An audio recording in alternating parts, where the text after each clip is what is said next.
Άνθρωποι είμαστε και σφάλματα κάνουμε και είναι πολύ σκληρό ο ένας από τους δυο τον άλλον να μην εννοεί. Γιώργος Κινούσης, βινίλιο του 1973 με τίτλο «Σήμερα». Πολλές φορές ζητάμε συγγνώμη με κάθε ειλικρίνεια, ωστόσο το θυγόμενο μέρος εξακολουθεί να μην αντιλαμβάνεται την ειλικρινή μεταμέλειά μας και να παραμένει αρνητικά φορτισμένο. Εξετάζω το θέμα της σωστής απολογίας, καθώς πολλές φορές στην προσωπική και επαγγελματική ζωή μας θα απολογηθούμε για κάποια πράξη μας, για κάποια αυλεψία μας ή για κάποια παράληψή μας.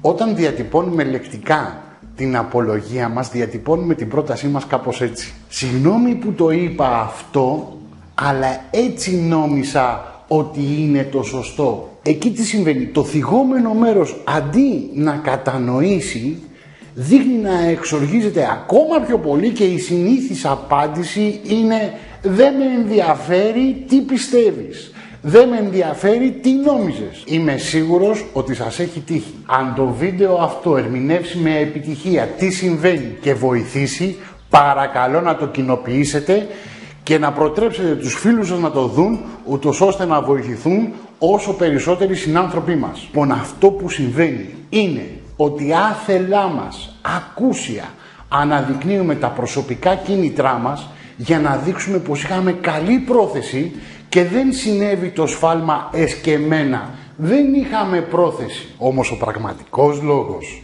που συμπεριφερόμαστε έτσι, που αναδεικνύουμε τα δικά μας κίνητρα, είναι ο ενδόμηχος φόβος των επιπτώσεων της πράξης μας και στην προσπάθειά μας να πέσουμε στα μαλακά ξεκινάμε την υπεράσπιση από εμάς. Μπορείς να ξεκινάς την απολογία σου με βάση τα κίνητρά σου μόνο όταν μιλάς σε κάποιον ιερωμένο. Το θυγόμενο μέρος στην καθημερινότητα δεν είναι παπάς για να σου δώσει συγχώρεση. Ως εκ τούτου πρέπει να σκεφτείς διαφορετικά. Πρέπει να λειτουργήσουμε με ενσυναίσθηση. Όσοι δεν έχετε δει το βίντεο περί ενσυναίσθησης μπορείτε να πάτε να το δείτε. Και επιτρέψτε μου εδώ να ανοίξω μία παρένθεση. Η παρένθεση έχει να κάνει με το πώς μεταφράζεται στα ελληνικά δόκιμα ο όρος empathy. Διαβάζω λοιπόν της Φωτεινής Κυρκυγιάννη εκπαιδευτικού ενιολογικοί ορισμοί της ενσυναίσθησης.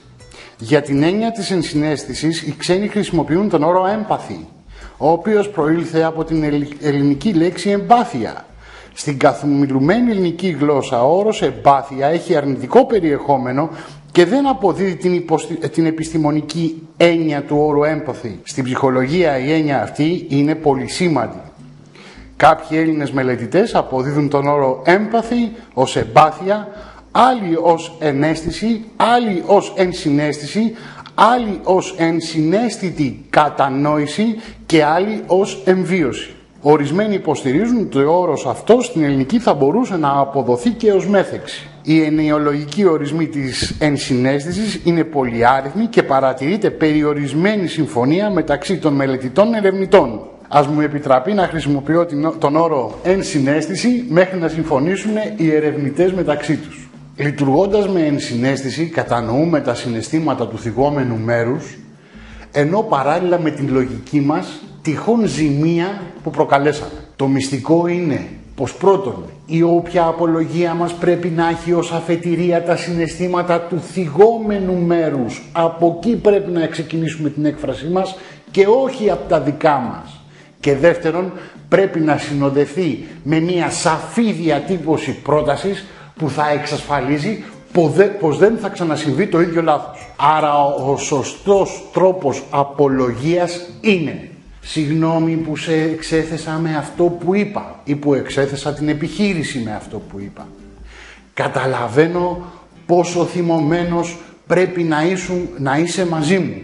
Όμως σου υπόσχομαι ότι πριν δώσω απάντηση ξανά θα έρθω να σε ρωτήσω για το τι απάντηση πρέπει να δώσω, για το τι είδους πληροφόρηση πρέπει να δώσω στον πελάτη, στον φίλο, στο συγγενή, σε οποιονδήποτε. Εύκολα διαπιστώνουμε πως με αυτήν τη διατύπωση εστιάζουμε στο θυγόμενο μέρος και στο πώς το θυγόμενο μέρος νιώθει. Κάντε το. Πριν ανοίξετε το στόμα σας αυθόρμητα, σκεφτείτε και επαναδιατυπώστε νοητικά την πρότασή σας. Θα δείτε τεράστια διαφορά.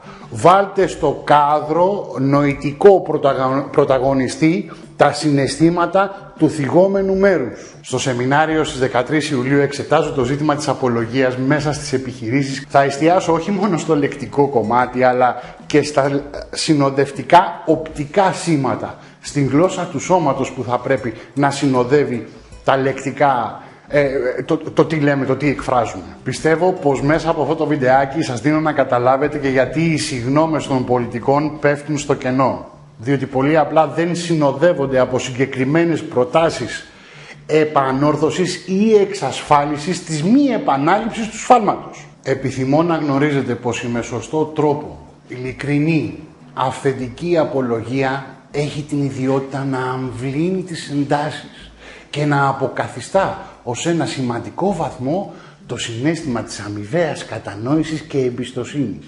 Το σίγουρο είναι πως αν επικοινωνείς με σωστό τρόπο την ειλικρινή σου συγγνώμη, θα αποσπάς το σεβασμό καθώς αναδεικνύονται τα ποιοτικά στοιχεία του χαρακτήρα σου, ανεξάρτητα από το αν θα συνεχιστεί μια επαγγελματική ή προσωπική σχέση. Σας ευχαριστώ για τον χρόνο σας και την προσοχή σας. Σχόλια και λοιπά τα συνηθισμένα στο Facebook. Αν βρήκατε χρήσιμο το βίντεο, κοινοποιήστε το.